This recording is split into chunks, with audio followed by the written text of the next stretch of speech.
warahmatullahi wabarakatuh. Kami dari kelompok 3 ingin mempresentasikan hasil kerjasama kami dengan judul Manajemen SDM. Sebelum kami memulai presentasi, kami akan memperkenalkan diri kami. Saya Rivaldi. Saya Sultan. Saya Rico Lubis. Dan materi selanjutnya akan disampaikan oleh Richie Alvalubis. Sebelumnya terima kasih kepada rekan saya, Rivaldi, dan saya akan menyampaikan tentang manajemen SDM. Manajemen SDM adalah sumber daya manusia, adalah pendekatan yang digunakan oleh organisasi untuk mengelola atau mengoptimalkan sumber daya manusia atau karyawan mereka. Tujuannya untuk memastikan bahwa tenaga kerja yang dimiliki oleh organisasi sesuai dengan kebutuhan perusahaan. Manajemen SDM melibatkan berbagai kegiatan seperti praktik mengelola karyawan, termasuk perencanaan, perekrutan, seleksi, dan pelatihan, dan sebagai aspek-aspek lain yang berhubung dengan karyawan. Maka dari itu, banyak peran-peran dan tanggung jawab manajemen sebagai SDM. Berikut peran dan tanggung jawab sebagai SDM manajemen. 1. Perencanaan SDM. 2. Perekrutan dan seleksi. 3. Pelatihan dan pengembangan. 4. Manajemen kinerja. 5. Kompensasi dan penghargaan. 6. Hubungan karyawan. 7. Pengembangan budaya organisasi. 8. Keseimbangan kerja hidup. 9. Kepatuhan dan hukum atau perencanaan seleksi. Gambaran-gambaran umum langkah-langkah seperti manajemen SDM termasuk seperti training dan development, orientation and education, recruitment and selection, dan job analysis. Setelah itu, latar belakang dan pentingnya SDM akan disampaikan kepada rekan saya, Sultan Hardianta. Saya akan melanjutkan materi dari rekan saya Richie. Latar belakang pentingnya SDM, sumber daya utama karyawan adalah aset utama dalam hampir setiap organisasi. Mereka menciptakan, mengelola, dan menjalankan proses bisnis, pembuat keputusan, dan berkontribusi pada inovasi. Dalam banyak industri, pengetahuan dan keterampilan karyawan adalah sumber daya yang paling berharga. Pengaruh pada produktivitas karyawan yang berkualitas dan terlatih dengan baik mampu meningkatkan produktivitas organisasi. Manajemen SDM yang efektif mendorong pengembangan karyawan, penggunaan potensi penuh mereka, dan meningkatkan kinerja keseluruhan.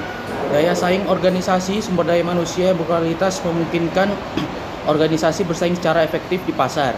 Mereka adalah faktor diferensiasi yang membedakan organisasi dari pesaing. Inovasi dan kreativitas. Karyawan yang merasa diperdayakan dan dihargai cenderung lebih kreatif dan inovatif. Manajemen SDM yang baik memotivasi karyawan untuk berkontribusi ide-ide baru dan solusi inovatif. Kualitas pelayanan dan hubungan pelanggan. Karyawan yang senang dengan pekerjaan mereka lebih mungkin memberikan pelayanan pelanggan yang berkualitas tinggi. Mereka juga berperan dalam membangun hubungan yang kuat dengan pelanggan.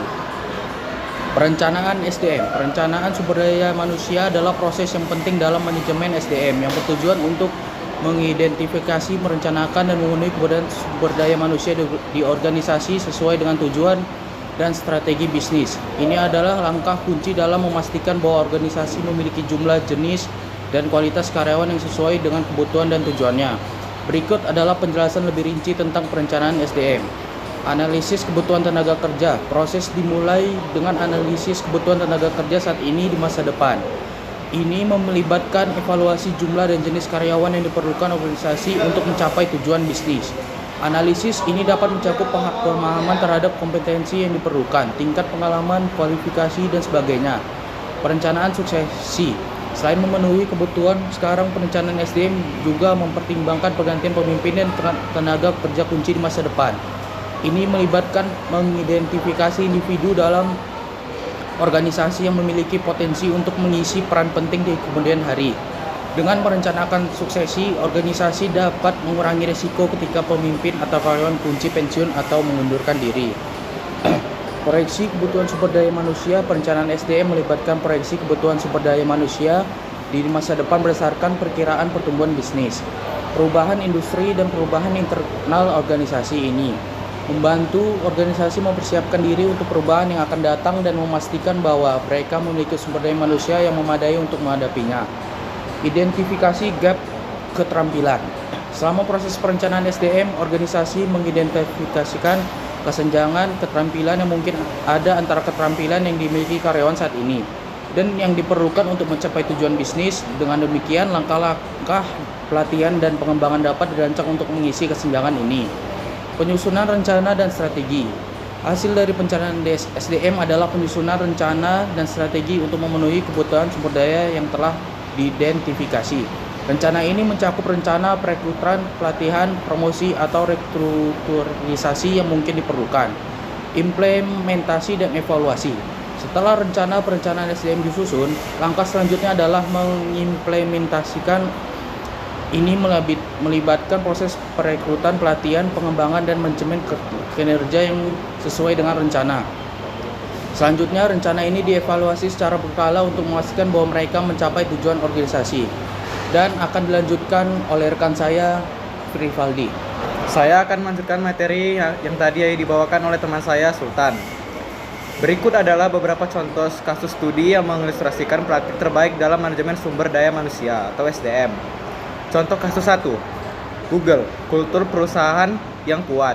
Google dikenal sebagai salah satu perusahaan teknologi paling sukses di dunia, dan salah satu alasan suksesnya adalah kultur perusahaan yang kuat. Google menerapkan praktik SDM yang inovatif dan unik, seperti memberikan kebebasan karyawan untuk menghabiskan waktu 20% dari waktunya untuk proyek-proyek yang mereka pilih sendiri. Karyawan juga diberikan berbagai fasilitas dan insentif yang mendukung kreativitas dan keseimbangan kerja hidup. Hasilnya adalah tingkat kepuasan karyawan yang tinggi, di tingkat retensi yang baik, dan reputasi Google sebagai tempat kerja yang diinginkan. Contoh kasus 2, Marriott International, pelatihan dan pengamanan karyawan. Marriott International adalah perusahaan perhotelan global yang dikenal dengan komitmen mereka terhadap pelatihan dan pengembangan karyawan. Mereka menyediakan program pelatihan yang ekstensif dan berkelanjutan untuk karyawan di semua tingkat. Ini membantu karyawan untuk tumbuh dalam peran mereka dan memajukan karir mereka di dalam perusahaan. Selain itu, Marriott juga memiliki program penghargaan dan insentif yang mendukung motivasi karyawan dan retensi. Contoh 3, IBM Manajemen Kinerja Berbasis Komputer.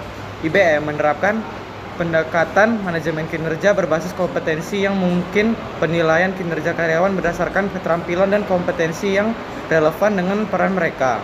Mereka menggunakan sistem ini untuk memberikan umpan balik berkelanjutan kepada karyawan, mengidentifikasi area pengembangan, dan merancang rencana pengembangan individu.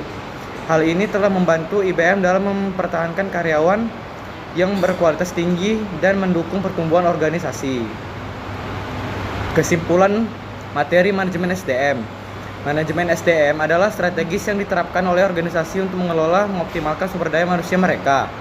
Peran dan tanggung jawab manajemen SDM mencakup berbagai aspek, seperti perencanaan, perekrutan, pelatihan, manajemen kinerja, kompensasi, hubungan karyawan, dan banyak lagi. Manajemen SDM berperan penting dalam menciptakan lingkungan kerja yang produktif dan memotivasi, serta mendukung tujuan strategis organisasi. Karyawan adalah aset utama dalam organisasi, dan manajemen SDM yang efektif memastikan pengelolaan dan pengembangan karyawan dengan baik. Praktik terbaik dalam manajemen SDM dapat bervariasi sesuai dengan kebutuhan dan budaya organisasi, tetapi keseluruhan harus fokus pada pengembangan karyawan, keseimbangan kerja hidup, dan pematuhan hukum. Kesejahteraan kebahagiaan karyawan adalah faktor penting dalam mencapai tujuan organisasi, dan manajemen SDM harus memperhatikan aspek ini. Manajemen SDM adalah proses berkelanjutan yang memerlukan penyesuaian dan perbaikan berkelanjutan sesuai dengan perkembangan organisasi dan perubahan lingkungan bisnis. Sekian presentasi dari kelompok kami. Bila ada salah kata, mohon dimaafkan. Assalamualaikum warahmatullahi wabarakatuh.